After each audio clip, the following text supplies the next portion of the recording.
When I'm called into a client to help out with their sales, so they might want to sell more or attract new customers, some of them, not all of them, but some of them are surprised when I start looking at how they treat their existing customers.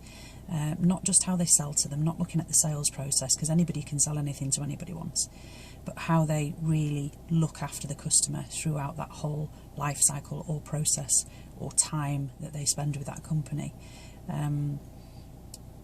I don't know why there is a difference between how we treat customers when we sell to them and when we service them afterwards. But we all know when we ring these big companies, we can get through to the sales department within 3 rings. They ring us back when they say they're going to ring us back. They can't do enough for us. Then they get their money, our money, and then something else seems to happen, and our value becomes less to them, which is crazy to me, because that's the time when somebody becomes more valuable to you, because you've spent all that money attracting that customer, and it costs 10 times more to attract a new customer than it does to keep an existing customer for life and keep them happy. And that happens that happens a lot, and you'll have experienced that yourself, I know. So when I start looking at how you treat customers and how you keep customers, that's because they are your biggest attraction tool.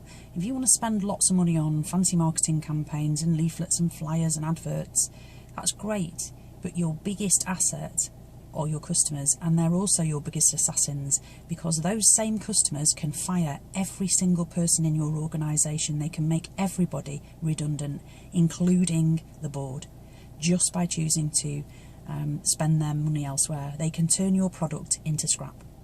So what I want you to do today is have a look at your back-end processes. What happens after the customer gives you their money? What happens after you've checked that they're happy with whatever product or service you've supplied to them? What happens then?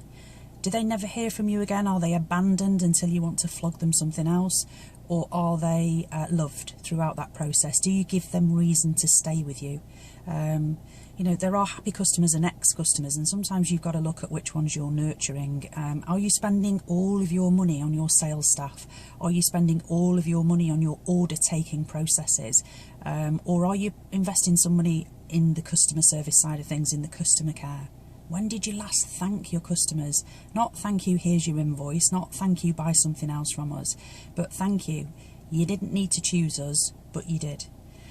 You know, if you want to spend less money on your attraction, if you want to spend, if you want customers to attract other customers for you, if you want to get a great reputation in the world for being customer centric, for being the place, the magnet for customers to come to, then you've got to put a bit of effort into that.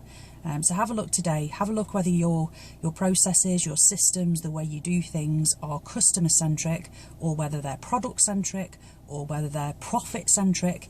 You just need to have a look at that, because there's some really, really quick and easy wins there. Just show some love to the customers, improve those processes to do that.